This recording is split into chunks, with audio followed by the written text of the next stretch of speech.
दिखाया है, खराब आदमी थोड़ी बराबरी करनी। और जब आप मेहनत करो तो बात और बढ़ जाती है, क्योंकि घाट बटरी की काफले दूसरे आप भी बड़े हुए हैं, हम लोग भी बड़े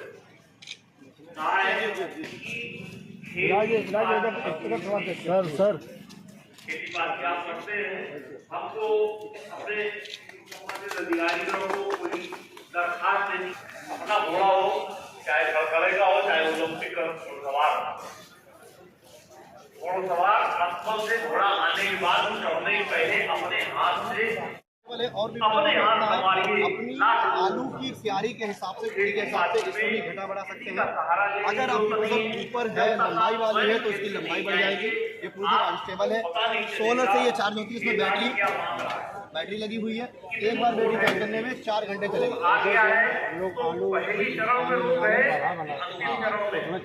बहुत आसानी से चलती चली जाएगी, बहुत बढ़िया है सर। मैं एक वीडियो दिखा रहा हूँ।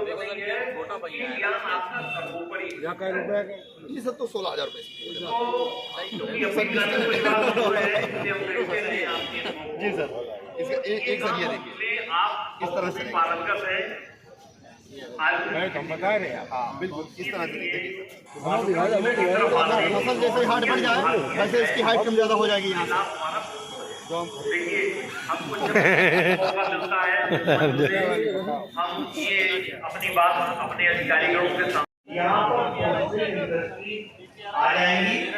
और कई तरह से आप जानते हैं जो पोटैटो प्रोसेस पोटैटो की वैरायटी है, आप बहुत अच्छी खेती करते हैं, बहुत अच्छा लाभ भी कमाते हैं।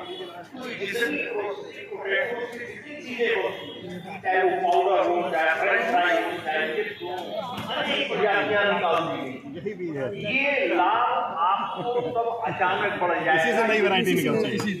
यहाँ पर क्रॉस करके 2 वैरायटियों में फिर ये बीज बनता है। मिलता है हम लोगों को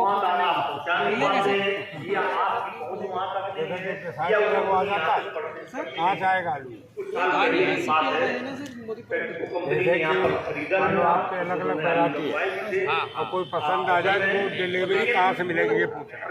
ये तो जिला बंद हो गई तो ये जो भाव है ये आपको बहुत अच्छा भाव दे देगा। ये जो कंपनियां यहाँ पर वो आएंगी, कैसी कंपनियां आप जानते। आज माँ का जब दूध पीते हैं तो उसके अंश हमारे पेट में जा रहे हैं। एक बच्चा जो नौनिहाल जन्म लेता है वो अवशेष मेरे बच्चे के पेट में जा रहे हैं। क्या हम इस पर विचार नहीं कर सकते हैं? क्या पैसा ही हमारे लिए सब कुछ है? हमारे लिए जीवन का नैतिक मूल, नैतिक अधिकार, नैतिक धर्म भी हमारा ये कहता है कि हमें अपने सारे प्राकृतिक संसाधनों को बचाना है। वो कहा भी गया है चित जल पावक सजल समीरा 5 तत्व मिल बना शरीरा। ये जो भगवान है ये स्वयं में साक्षात भगवान शब्द बना, अक्षर बने हुए हैं। जो भगवान शब्द है अपने आप में भगवान है। भावने से भूमि जननी जन्म भूमि से स्वर्ग तपे करीसी, भावने से भूमि, गाने से गगन, वाणी से वायु, आने से लकड़ियों लगी, आमने अनल आग। जितना भी खाओ पेट किया तो हमारा अंतिम समय आता है, लिटा दिया जाता है। माताएं बहनें हाथ पकड़ देखती हैं, करना पड़ेगा। पोटास ये हमें देना है 1 बीघा में 13 से 15 किलो। इसके बाद यूरिया ये देनी है 25 से 30 किलो। अब कैसे देनी है? एक चीज और है, आप सभी लोग सामान्य किसान भाई मेरी बात को नोट कर लेना। जिंक सल्फेट अगर एक खेत में एक बार मतलब लगभग 1.5 से 2 किलो प्रति बीघा अगर एक बार दी है तो उस खेत में 3 साल या 6 फसल जिंक सल्फेट नहीं डालना है। अगर लगातार आप डालते चले गए तो जिंक सल्फेट की अधिकता की वजह से उसके टॉक्सिक इफेक्ट आ जाता है, जहर के लक्षण आ जाते हैं, जो फसल के अंदर आ जाता है, उत्पादन घट जाता है। क्यों? आप पूछिए क्यों? क्योंकि केवल 1% उपलब्ध होती है। कितने प्रतिशत होती है? 1%। 99% वही पड़ी रहती है। हम लगातार गेहूं में भी डाल रहे हैं, आलू में डाल रहे हैं, धान में डाल रहे हैं। ये हमें जानने की जरूरत है। केवल सल्फर है वो हम 1 फसल 2 फसल के रोटेट कर सकते हैं, लेकिन जिंक सल्फेट का प्रयोग केवल एक खेत में जब तक देंगे संतुलित मात्रा में तो आगामी 3 साल या 5 से 6 फसल तक कोई जिंक सल्फेट का प्रयोग नहीं करेंगे। ठीक है, ओके। अब कैसे करेंगे? आधी मात्रा यूरिया की और पूरी मात्रा डीएपी पोटास की जब आलू की गड़ाई के लिए तैयारी कर रहे हैं। हमें कल गड़ाई करनी है या सुबह करनी है तो उसके पहले खेत से हम तैयारी कर मिला करके इसके बाद अपना जैसे रोटी से हम करते हैं ऐसे करते हैं। अभी मैं बात करूंगा क्योंकि सर के पास समय नहीं कहीं जाना होगा, तो मैं इसी तकनीकी सत्र को आगे चलाते हुए मैं निवेदन करूंगा हमारे बीच में परम श्रद्धेय ओवर वॉइस करना पड़ेगा यहाँ तो बाजी तेरी वीडियो बन ही नहीं पा रही, मैं चाहूंगा एक वीडियो नहीं बन पाई किसी।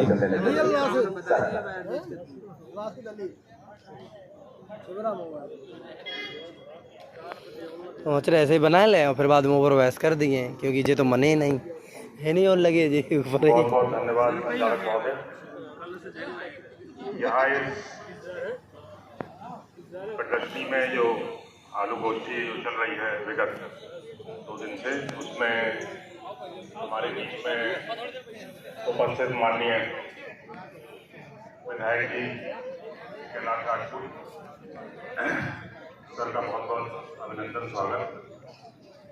साथ ही हमारे सहयोगी अधिकारी का, जिसमें कि हमारे पीडी साहब एग्रीकल्चर, पीडी साहब हॉर्टिकल्चर, अन्य सहयोगी अधिकारी का, मेरे सम्मुख विराजमान इस कन्नौज जनपद के ग्रामीण अंचल से आए हुए, विभिन्न ग्रामीण अंचलों से आए हुए अपने सम्मानित किसान भाई, कृषक भाई,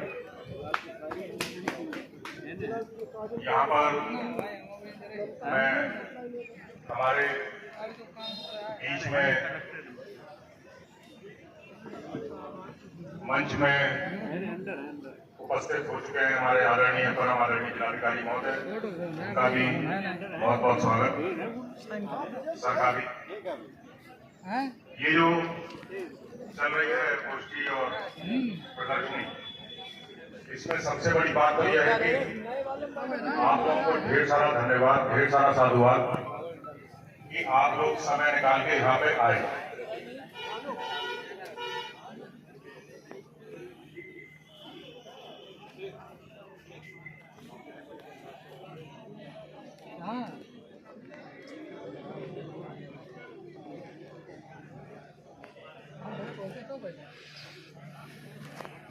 तो मैं धन्यवाद दूंगा, ज्ञापित करूंगा कि उन्होंने आपको वो बातें बताई जो कि आपने सीधे ग्रहण करी है, और इसके लिए आप लोग ढेर सारी, मैं कहूँगा कि आप लोग अपने लिए तालियां बजा सकते हैं कि आप लोग अपने लिए अपना समय निकाला और इस चीज़ के लिए